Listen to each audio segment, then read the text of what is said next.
terpusat di sekolah-sekolah favorit saja. Sekolah-sekolah yang memang dari dulu buat masuk situ nilainya harus tinggi. Iya, betul. Kalau sekarang berarti kan sebenarnya lebih variatif ya. Tuh, bahkan Mas May pernah dengar nggak?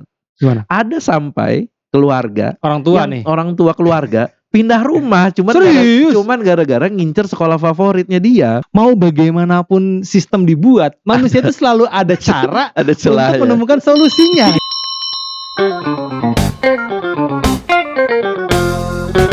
Hai Mas Guru dan Mbak Guru di rumah, apa kabarnya nih? Luar biasa dong pastinya. Ketemu lagi dengan kami di sini, ada Mas Mahendra Eka Saputra Dan tentunya ada Mas Angga Liberty Pratama di Guru Kreatif, tempat nongkrongnya guru-guru inovatif. Tap. Iya, Bingung saya nih, kameranya 3 sekarang. Waduh, Nih mau nengok kemana nih? saya pas ngeliat ini tuh kayak, ya Allah, ini pressure lagi. Nih Mas May udah lama ngilang nih, banyak yang nyari nih. Apa bikin konten sendiri apa gimana sih? Aduh, mana kemarin posting di IG lagi kan. Buat konten sendiri kan? Iya, jadi ini sebenarnya ada cerita menarik Mas Angga. Apa tuh? Di teman kantor sih sebenarnya. Ya mungkin beliau cuma pengen tahu aja, pengen tanya aja gitu ya.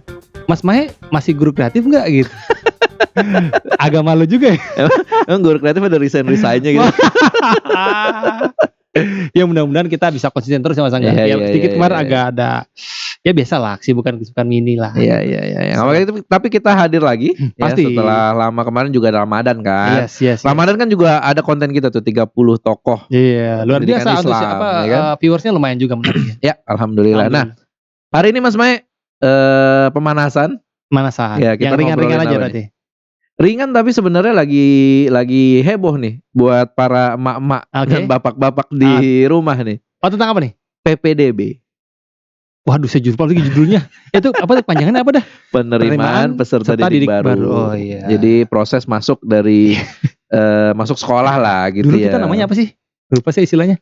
Ya, penerimaan siswa baru. PSB. itu. Penerimaan siswa baru. Kan PPDB.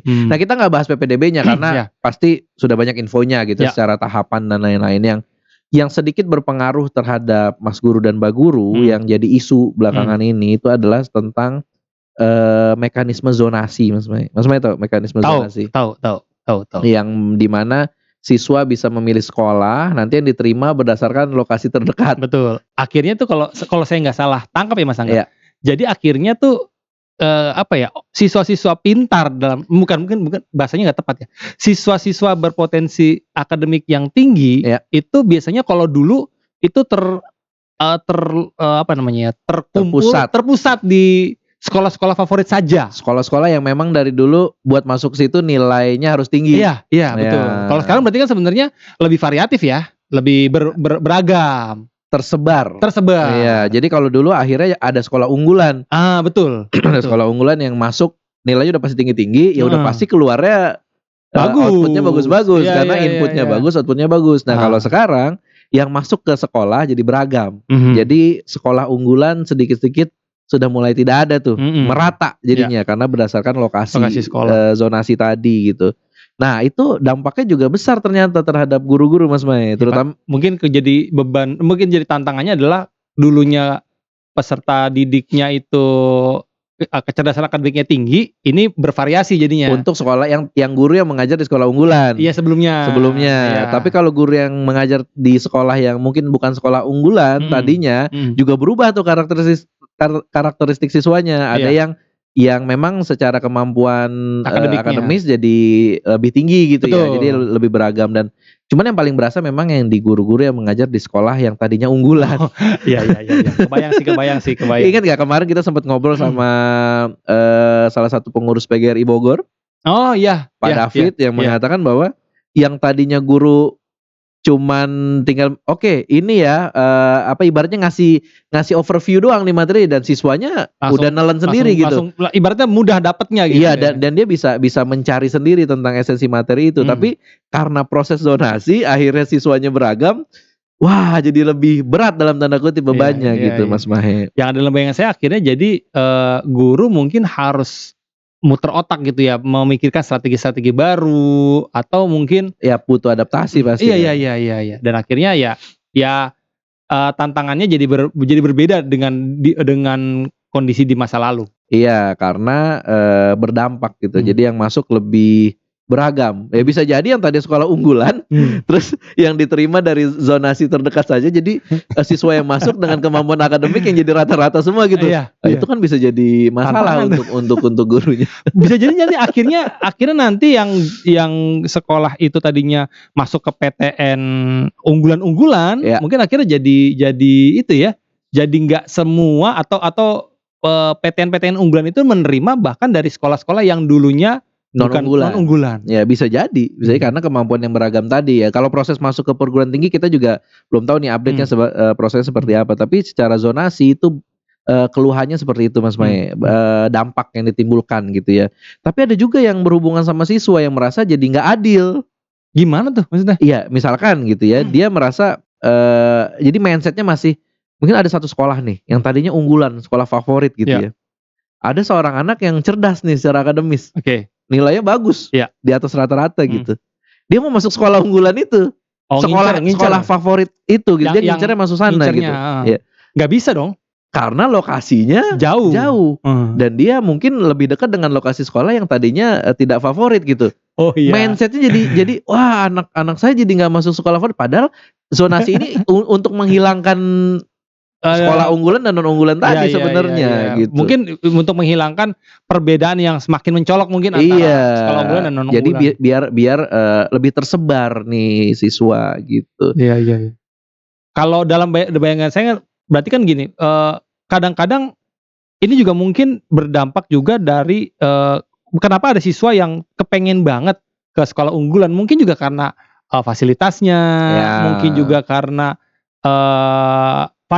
hal-hal yang sebenarnya non teknis gitu, yang tidak otomatis atau tidak secara langsung mendukung keberhasilan pencapaian akademiknya. Iya, karena sekolah yang ada sekarang kan pasti hasil dari masa lalu juga gitu. Jadi agak khawatir juga misalkan, wah itu kan sekolah itu terkenal dulu tidak terlalu berprestasi kok.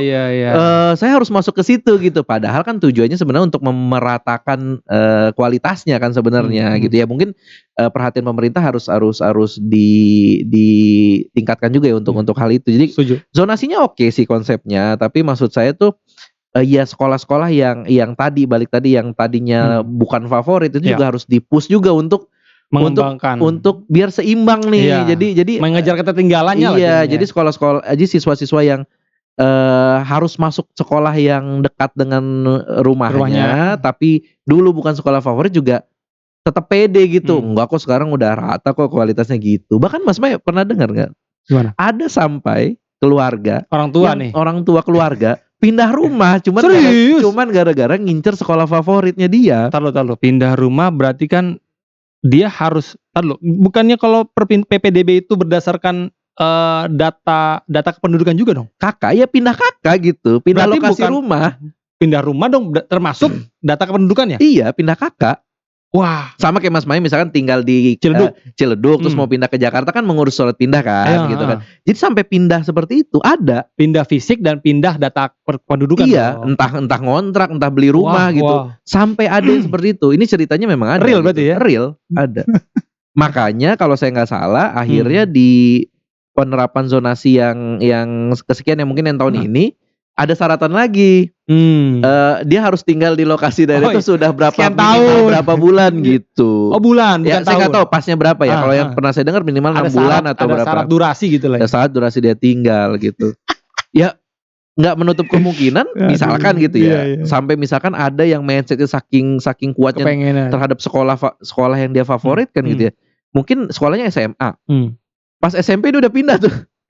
Bisa jadi kan SMP 3 tahun, jadi pas udah 3 tahun dia udah bisa masuk zonasi. Sedangkan ketika dia pindah di SMP nggak ada, dia udah masuk gitu, nggak ada larangan. Misalnya contoh, saya pengen sekolah di Jakarta Selatan gitu ya, saya tinggal Ciledug, ya udah sama-sama selatan dulu. Mas Mahe, tapi beda wilayah kelurahan misalkan gitu, itu kan termasuk hitungan. Tinggal pindah aja sebenarnya. Kalau kita di SMP itu sebelumnya di daerah A, terus kita mau ngincer daerah B, tinggal pindah aja, karena kita sudah di situ dong. Jadi pas nanti SMA sudah bisa langsung smooth. Jadi nilai jelek pun udah pasti masuk ke SMA itu. Karena rumahnya kalau bisa sebelah sekolah tuh pindahnya tuh. Cari kontrakan di situ. Yang pas sebelah rumah satu RT sama. Karena prioritasnya yang satu RT tuh yang didahulukan kan. Satu RT dengan sekolah. Oh gitu. Dan RT sekitar sekolah. Jadi pembagian seperti itu Mas Bang. Jadi ada masalah baru akhirnya kan gitu. Tapi niatnya sebenarnya saya yakin bagus zonasi ini gitu. Akhirnya kita ketemu pada satu situasi atau pola di mana mau bagaimanapun sistem dibuat, manusia itu selalu ada cara untuk menemukan solusinya. Solusi untuk menyesuaikan apa yang dia goals yang ingin untuk dicapai. Mencapai goals mereka gitu. Yang misalnya tadi kan nggak pakai jangka waktu tinggal, misalnya dijadikan 6 bulan, saya pernah dengar 6 bulan gitu ya. Iya nanti bisa jadi pas dia mau masuk SMA SMP dia pindah dulu gitu. Jadi 3 tahun kan di kelas kedua, di kelas 2 atau di kelas 3 semester awal gitu pindah dia tuh. Bagus ya. Kalau orang tua punya duit kan nggak hal yang susah, terserah dia. Ya tapi masalahnya yang harus kita edukasi adalah nggak perlu sampai segitu, karena tujuan zonasi adalah untuk meratakan kualitas pendidikannya. Jadi nggak usah khawatir, semua sekolah akan jadi sekolah favorit nantinya, kan seperti itu Mas. Dan akhirnya mudah-mudahan ibaratnya kalau dari sisi pengelola sekolah, kepala sekolah dan pengurusnya gitu ya, berarti akhirnya juga mereka punya ibaratnya dalam tanda kutip punya suntikan peserta didik dengan kapasitas akademik yang lebih tinggi. Betul. Sehingga bisa menjadi brand image baru untuk sekolah tersebut yang sebelumnya misalnya tidak pernah menjadi juara olimpiade apa. Akhirnya dapet nih. Gitu karena kan kayak dulu tuh zaman kita kan sekolahnya ada unggulan, ada sekolah buangan dalam tanda kutip gitu ya. Ya kan pasti ada begitu. Betul. Kan itu insecure tuh gurunya yang ngajar itu. Oh, guru di sekolah itu gitu. Iya. Image sih cuman ngajar di sekolah itu padahal dia sebenarnya guru potensial misalkan gitu kan. Jadi kan juga nggak bagus sebenarnya dengan tidak adanya sekolah unggulan atau favorit tadi kan jadi ya udah sama gitu semuanya gitu. Berarti kalau bisa dikatakan sebenarnya kita itu sebenarnya ingin memberikan sebuah insight tambahan bahwa kalau kita kawal benar kebijakan ini dalam arti zonasi itu tujuan awalnya adalah untuk meratakan kualitas pendidikan. Akhirnya kita sebagai orang tua harapannya itu mendukung dengan cara kalau memang tempat rumahnya di situ ya sudah udah masuk situ aja. Tetap kita kawal cara belajar anak-anak kita gitu ya. Terus kemudian kita komunikasi sama guru juga perlu intens. Kemudian dari sisi siswanya perlu kita bangun kepercayaan dirinya di sekolah manapun itu tergantung dirinya, bukan hanya pada lingkungan sekolahnya. Dan dari sisi guru akhirnya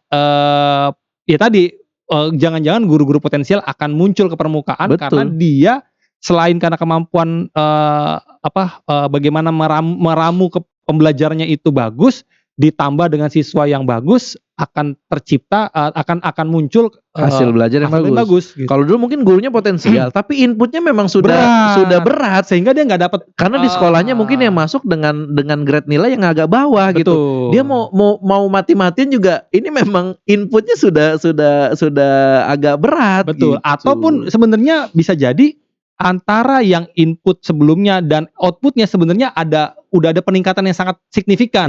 Tapi karena memang signifikannya dari posisinya cukup di level bawah, naik misalnya dari level 1, ketika dia bisa up jadi level 5, ya masih di 5 karena belum ke 10 di sekolah lain inputnya sudah 6. Ditambah gitu. Jadi 7 udah kelihatan gede gitu. Padahal gitu. Gapnya cuma naik satu poin misalnya. Betul. Jadi secara positifnya menurut kita gitu zonasi itu ada dampaknya untuk memeratakan tadi gitu. Kita setuju sih untuk hal itu. Tinggal PR-nya adalah ya sekolah-sekolah yang tadinya memang secara mindset di bawah atau tidak terlalu favorit gitu ya harus ngejar dulu betul. Gitu. Dan butuh proses lah. Dan akhirnya perlu semangat yang sama dari semua pihak, dari kepala sekolah, dari guru, dari siswa, dan juga kita sebagai orang tua misalnya. Betul, nggak usah pindah-pindah rumah lah, ngapain. Apalagi kan lumayan kosnya gitu. Walaupun yang Mas dan Mbak Guru punya terserah. Gitu ya. Tapi kami sekedar ingin menghimbau bahwa ada hal baik loh kalau misalnya kita berada di zona yang memang sesuai dengan wilayah kita. Betul. Dan jangan lupa ketika video ini tayang, proses pendaftaran zonasi sudah dimulai. Oh siap. Jadi pas video ini tayang, insya Allah pendaftaran di jalur zonasi sudah akan dimulai. Jadi jangan lupa Mas Guru, Mbak Guru dan Ayah Bunda gitu ya. Bunda. Jangan lupa untuk update tuh. Jangan sampai ntar kelewatan. Betul. Anak-anaknya jadi nggak sekolah ntar jadinya. Iya. Udah gitu kali ya. Jangan lupa Mas Guru, Mbak Guru yang bertugas selamat bertugas. Ayah Bunda yang sedang mendaftarkan anak-anaknya selamat berjuang dan semoga mendapat hasil yang terbaik. Persiapkan dari awal deh ya, mumpung masih waktunya belum dekat gitu ya. Iya. Betul. Silakan. Jangan lupa ini follow akun media sosial kita. Oh iya, follow akun media sosial kita Guru Kreatif _ID untuk Instagram. Oke, Facebook Guru Kreatif ID. Apalagi kita? Spotify Guru Kreatif ID. Oke. Jangan lupa deh. Karena kenapa sih kita Spotify? Karena ada orang-orang yang lebih suka audio. Betul. Mendengarkan sambil di kendaraan, bisa fokus nyetir atau kuota lebih sedikit. Betul. Itu bisa didengerin tuh Mas dan Mbak Guru. Ya, tapi kalau yang ingin melihat wajah-wajah kita, silakan tonton YouTube-nya ya. Terima kasih atas perhatian dan dukungan dari Mas dan Mbak Guru. Jangan lupa klik like, share dan komen. Penting buat kita dapat insight atau masukan dari Mas dan Mbak Guru semua supaya kita terus bisa bertumbuh dan memberikan yang terbaik buat pendidikan Indonesia. Sampai ketemu lagi. Assalamualaikum warahmatullahi wabarakatuh. Waalaikumsalam warahmatullahi wabarakatuh.